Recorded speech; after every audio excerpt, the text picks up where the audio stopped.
ओम शांति। साकार मुरली 9 अगस्त 2021। मीठे बच्चे, बाप और दादा की भी वंडरफुल कहानी है। बाप जब दादा में प्रवेश करें तब तुम ब्रह्मा कुमार कुमारी वर्षे के अधिकारी बनो। प्रश्न: निश्चित ड्रामा को जानते हुए भी तुम बच्चों को कौन सा लक्ष्य अवश्य रखना है? उत्तर: पुरुषार्थ कर गैलप करने का, अर्थात विनाश के पहले बाप की याद में रह कर्मातीत बनने का लक्ष्य अवश्य रखना है। कर्मातीत अर्थात आयरन एजेड से गोल्डन एजेड बनना। पुरुषार्थ का यही थोड़ा सा समय है, इसलिए विनाश के पहले अपनी अवस्था को अचल अडोल बनाना है। ओम शांति। ओम शांति। ये दोनों कौन कहते हैं? एक था बाबा, एक था दादा। कहानी सुनाते हैं ना, एक था राजा, एक थी रानी। अब यह फिर है नई बातें। एक बाबा, एक दादा तुम कहेंगे। 5000 वर्ष पहले भी एक था शिव बाबा, दूसरा था ब्रह्मा दादा। अब शिव के बच्चे तो सब हैं। सभी आत्माएं एक बाप की संतान हैं। वह तो हैं ही हैं। ब्रह्मा के बच्चे ब्राह्मण भी थे। प्रजापिता ब्रह्मा की संतान ब्रह्मा कुमार कुमारियां थे। उन्हों को कौन पढ़ाते थे? शिव बाबा। प्रजापिता ब्रह्मा के यह ब्रह्मा कुमार कुमारियां ढेर बच्चे हैं ना। ब्रह्मा कुमार कुमारियां मानते हैं बरोबर हम शिव बाबा के बच्चे भी हैं, पोत्रे भी हैं। बच्चे तो हैं ही, अब पोत्रे बने हैं। ब्रह्मा द्वारा दादे से वर्षा लेने। अभी तुमको दादे से वर्षा मिलता है, जिसको शिव बाबा कहते हैं, परंतु ब्रह्मा कुमार कुमारियां होने कारण उनको हम दादा कहते हैं। वर्षा दादे का है, ब्रह्मा दादा का नहीं। बैकुंठवासी बनने का वर्षा उस बाप से मिलता है। आधा कल्प वर्षा पाते हो, फिर तुमको श्राप मिलता है रावण से। नीचे उतरते आते हो, जैसे कि ग्रहचारी बैठती है नीचे उतरने की। अभी तुम बच्चे समझते हो हमारी ग्रहचारी राहु की दशा पूरी हुई। राहु की दशा है सबसे बुरी। ऊंच से ऊंच बृहस्पति की दशा, फिर राहु की दशा बैठी तो 5 विकारों के कारण हम काले हो गए। अब फिर बाप कहते हैं दे दान तो छूटे ग्रहण। है तुम्हारी बात। उन्होंने फिर सूर्य चंद्रमा का ग्रहण समझ लिया है। जब ग्रहण लगता है तो दान मांगते हैं। यहाँ बाप तुमको कहते हैं 5 विकारों का दान दो तो ग्रहचारी उतर जाएगी। इन विकारों से ही तुम पापात्मा बने हो। मुख्य है देह अभिमान। पहले ऐसे सतो प्रधान थे, फिर सतो रजो तमो बने हैं। 84 जन्म लिए हैं। यह तो पक्का निश्चय है, बरोबर देवताएं ही 84 जन्म लेते हैं। पहले उन्हों को ही मिलना चाहिए बाप से। गाया भी जाता है आत्माएं परमात्मा अलग रहें बहुकाल। बाप कहते हैं पहले पहले तुमको सतयुग में भेजा था, फिर अभी तुम ही आकर मिले हो। आगे तो सिर्फ गाते थे, उनका यथार्थ अर्थ अभी बाप बैठ समझाते हैं। सभी वेद शास्त्र जप तप स्लोगन आदि जो भी हैं, सबका सार बाप बैठ समझाते हैं। चक्र तो बिल्कुल सहज है। अभी कलयुग और सतयुग का संगम है। लड़ाई भी सामने खड़ी है, यह भी तुमको निश्चय है। सतयुग की स्थापना होती है। कलयुग में जितने भी हैं उन सबके शरीर खलास हो जाएंगे। बाकी आत्माएं पवित्र बन हिसाब किताब चुकतू कर जाएंगी। ये सबके कयामत का समय है। आत्माएं शरीर छोड़ चली जाएंगी। ये तुम्हारी बुद्धि में अभी है। जब तक हम कर्मातीत अवस्था को पाएं तब तक संगम पर खड़े हैं। एक तरफ है करोड़ों मनुष्य, दूसरे तरफ हो सिर्फ तुम थोड़े से। तुम्हारे में भी कितने हैं जो निश्चय बुद्धि होते जाते हैं। निश्चय बुद्धि विजयंती फिर जाकर विष्णु के गले की माला बनेंगे। एक है रुद्राक्ष की माला, दूसरी है रुंड माला। उस रुंड माला में छोटी छोटी शक्ल होती है। यह निशानी है। हम आत्माएं ही आकर फिर बाप के गले की माला के दाने बनेंगे। फिर यहाँ आएंगे नंबरवार। माला 8 की भी है, 108 की भी है, 16,108 की भी है। अब 16,000 हैं या 5-10 हजार हैं, उनका कोई हिसाब नहीं निकाला जाता। यह मालाएं गाई जाती हैं। बाबा कहते हैं, यह सब तुम क्यों विचार करते हो। जितने भी राजाएं कल्प पहले सतयुग त्रेता में बने थे उतने ही बनेंगे। 100 बने या 200-300 बने, यह पूछना नहीं है। बाप कहते हैं, तुम जितना नज़दीक आते जाएंगे तो यह सब समझ जाएंगे। आज हम यहाँ हैं, कल विनाश होगा। फिर सतयुग में थोड़े से देवी देवता होंगे, बाद में वृद्धि को पाते हैं। सतयुग के आसार भी दिखाई पड़ते हैं। बाकी लाखों जाकर रहेंगे, फिर लाख रहे व 9-10 लाख रहें। एक्यूरेट नहीं कह सकते। हाँ, तुम जब एक्यूरेट संपूर्ण बनने के लायक बनेंगे तब तुमको और जास्ती साक्षात्कार हो जाएगा। अभी तो बहुत कुछ समझने का समय पड़ा है। बहुत साक्षात्कार करते रहेंगे। लड़ाई की तैयारियां भी बहुत होती रहती हैं। सब चीज़ें महंगी होती जाएंगी। विलायत में भी अब खूब टैक्स आदि लगते रहेंगे। बहुत बहुत महंगाई होकर फिर एकदम सस्ताई हो जाएगी। सतयुग में कोई चीज़ पर खर्चा नहीं होगा। सब खानियाँ आदि भरपूर हो जाएंगी। नई दुनिया में वैभव बहुत होते हैं। लक्ष्मी नारायण के पास बहुत वैभव थे ना। श्रीनाथ द्वारे में मूर्तियों के आगे भी कितने वैभवों का भोग लगाते हैं। वहाँ बहुत माल बनाते हैं और खाते रहते हैं। कहेंगे हम देवताओं को भोग चढ़ाते हैं। कहेंगे देवताओं को भोग नहीं लगाएंगे तो वह नाराज हो जाएंगे। अब इसमें नाराज होने की तो बात ही नहीं। तुम कोई पर नाराज नहीं होते हो। जानते हो ड्रामा अनुसार यह विनाश होना ही है। कलयुग से बदलकर सतयुग होगा। हम ड्रामा को समझते हैं कि ड्रामानुसार अभी नया चक्र शुरू होना है। तुम भी ड्रामा के वश हो। ड्रामानुसार बाप भी आया हुआ है। ड्रामा में 1 मिनट भी नीचे ऊपर नहीं हो सकता है।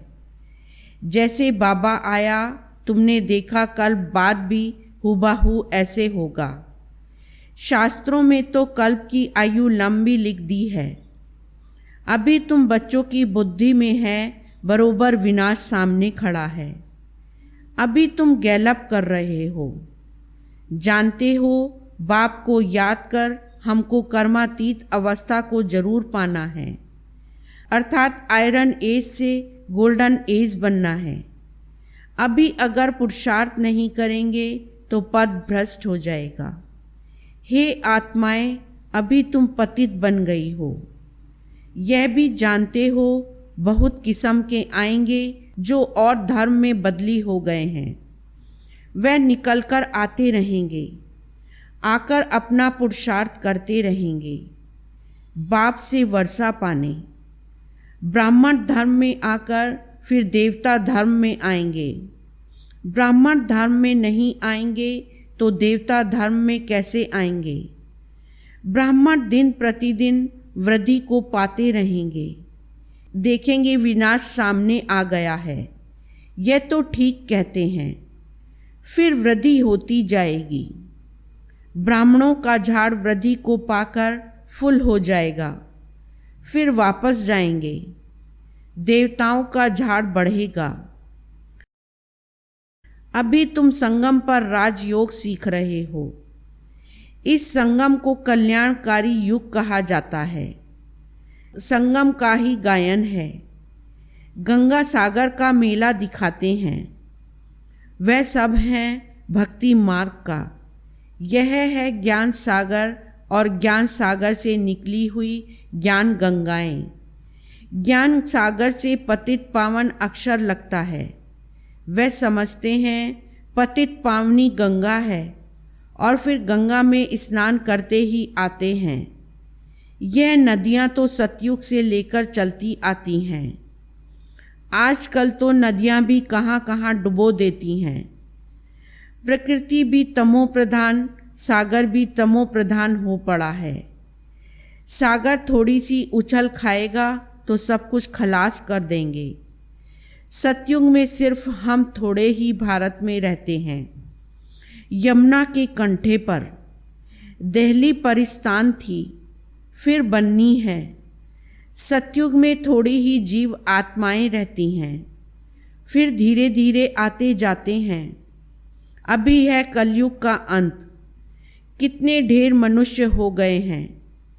बेहद का नाटक है जिसको अच्छी रीति समझना है। भल कोई अपने को एक्टर समझते भी हैं, परंतु कल्प 5000 वर्ष का है, यह किसको भी पता नहीं है। कहाँ 84 जन, कहाँ 84 लाख। अभी तुम रोशनी में हो। तुमको बाप से वर्षा मिलता है।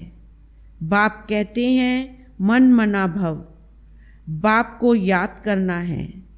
शिव भगवानो वाच। कृष्ण थोड़े ही ज्ञान का सागर है। भगवान की महिमा में और देवताओं की महिमा में बहुत फर्क है। बाप जो नई रचना रचते हैं उनकी महिमा है। सर्वगुण संपन्न, 16 कला संपूर्ण। अभी तुम ऐसे बन रहे हो। बाप की महिमा और इनकी महिमा में रात दिन का फर्क है। यह राजयोग है ना, गाया भी जाता है। भगवान राजयोग सिखलाते हैं। वह है निराकार, तो जरूर निराकार से साकार में आना पड़े। भगवान की इतनी महिमा है तो जरूर आना पड़े। उनका जन्म दिव्य अलौकिक है और किसका दिव्य जन्म नहीं गाया जाता। यह भी बच्चों को समझाया है। एक होता है लौकिक बाप, दूसरा है पारलौकिक बाप, जिसको ही भगवान के याद करते हैं, और तीसरा है अलौकिक बाप। यह फिर वंडरफुल बाप है। जब पारलौकिक बाप बच्चों को अडॉप्ट करते हैं तो बीच में यह अलौकिक आ जाता है। प्रजापिता ब्रह्मा के कितने ढेर बच्चे हैं। शिव बाबा आकर ब्रह्मा द्वारा तुमको अपना बनाते हैं। कितने ब्रह्मा कुमार कुमारियां बनते हैं। लौकिक बाप को तो करके 8-10 बच्चे होंगे। अच्छा शिव बाबा भी है, पारलौकिक बाप, उनके तो अनेक बच्चे हैं। सभी आत्माएं कहती हैं हम सब ब्रदर्स हैं।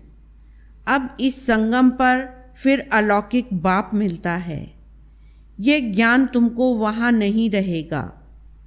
प्रजापिता ब्रह्मा बाप मिलता ही तब है जबकि बाप आकर नई सृष्टि रचते हैं। तो यह अलौकिक जन्म हुआ ना, इनको कोई समझ नहीं सकते। वह लौकिक, वह पारलौकिक और यह है संगम युगी अलौकिक बाप। लौकिक बाप तो सतयुग से लेकर होते आए हैं। पारलौकिक बाप को वहाँ कोई याद नहीं करते। वहाँ होता ही है एक बाप। हे भगवान, हे परमात्मा कहकर याद नहीं करते हैं। फिर द्वापर में जब भक्ति मार्ग शुरू होता है तो बाप 2 होते हैं। संगम पर हैं 3 बाप। प्रजापिता ब्रह्मा भी अभी मिलता है, अभी तुम उनके बने हो। जानते हो यह अलौकिक बाप है। अभी तुम इन बातों को अच्छी रीति जानते हो और याद करते हो। अपने को आत्मा समझ बाप को याद करो। सतयुग में याद करने की दरकार ही नहीं।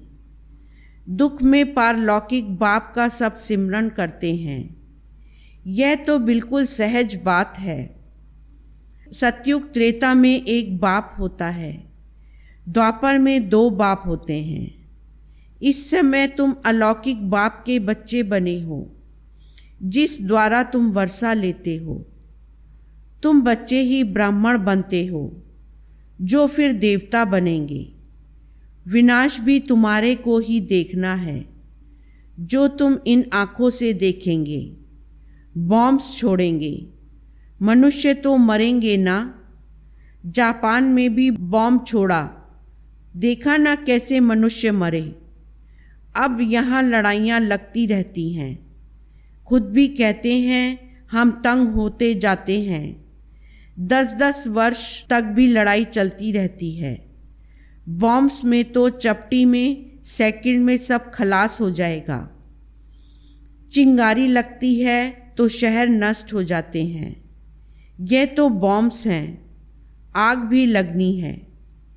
तुम बच्चे जानते हो बाप आए ही हैं स्थापना और विनाश कराने, तो जरूर यह सब होगा। पुरुषार्थ करने का अभी समय है। माया घड़ी घड़ी तुम्हारा बुद्धि योग तोड़ देती है। अर्जुन तुम अडोल स्थिर कहाँ बने हो? कहते हैं बाबा माया के तूफान बहुत आते हैं। कोई तो सारा दिन में घंटा आधा भी याद नहीं करते हैं। बाप कहते हैं तुम कर्म योगी हो। 8 घंटा तो यह सेवा करेंगे। 8 घंटा याद कर सको इतना पुरुषार्थ करना है। याद करते रहने से विकर्म विनाश होते जाएंगे। इसको ही योग अग्नि कहा जाता है। यह है मेहनत। ग्रस्त व्यवहार में रहते हुए सिर्फ याद करना है। यह भी बाबा बतलाते हैं कि जिन्होंने ग्रस्त छोड़ा है, बच्चे बने हैं, वह भी इतना याद नहीं करते हैं। घर में रहने वाले और ही जास्ती याद करते हैं। अर्जुन और भील का भी मिसाल देते हैं ना। मेहनत है बाप को याद करना और चक्र को समझना है। महाभारत लड़ाई भी जरूर लगेगी। सतयुग में थोड़े ही लगेगी। तो तुम बच्चों को अंधों की लाठी भी बनना है। सबको रास्ता बताना है कि बाप को याद करो, चक्र को याद करो, स्वदर्शन चक्रधारी बनो। अच्छा मीठे मीठे सिकीलदे बच्चों प्रति माता पिता बाप दादा का याद प्यार और गुड मॉर्निंग। रूहानी बाप की रूहानी बच्चों को नमस्ते। रूहानी बच्चों की रूहानी बाप को नमस्ते। धारणा के लिए मुख्य सार। फर्स्ट पॉइंट, कम से कम 8 घंटा याद में रहने का पुरुषार्थ करना है। अपनी अवस्था अचल अडोल रखने के लिए याद का अभ्यास बढ़ाना है। गफलत नहीं करनी है। सेकंड पॉइंट, यह ड्रामा बिल्कुल एक्यूरेट बना हुआ है, इसलिए किसी पर भी नाराज नहीं होना है। निश्चय बुद्धि बनना है। वरदान, दिल में सदा एक राम को बसाकर सच्ची सेवा करने वाले मायाजीत विजयी भव। सार, हनुमान की विशेषता दिखाते हैं कि वह सदा सेवाधारी महावीर था, इसलिए खुद नहीं जला लेकिन पूंछ द्वारा लंका जला दी। तो यहाँ भी जो सदा सेवाधारी हैं वही माया के अधिकार को खत्म कर सकते हैं। जो सेवाधारी नहीं वह माया के राज्य को जला नहीं सकते। हनुमान के दिल में सदा एक राम बसता था, तो बाप के सिवाय और कोई दिल में ना हो। अपने देह की स्मृति भी ना हो, तब माया जीत विजयी बनेंगे। स्लोगन: जैसे आत्मा और शरीर कंबाइंड हैं, ऐसे आप बाप के साथ कंबाइंड रहो। ओम शांति।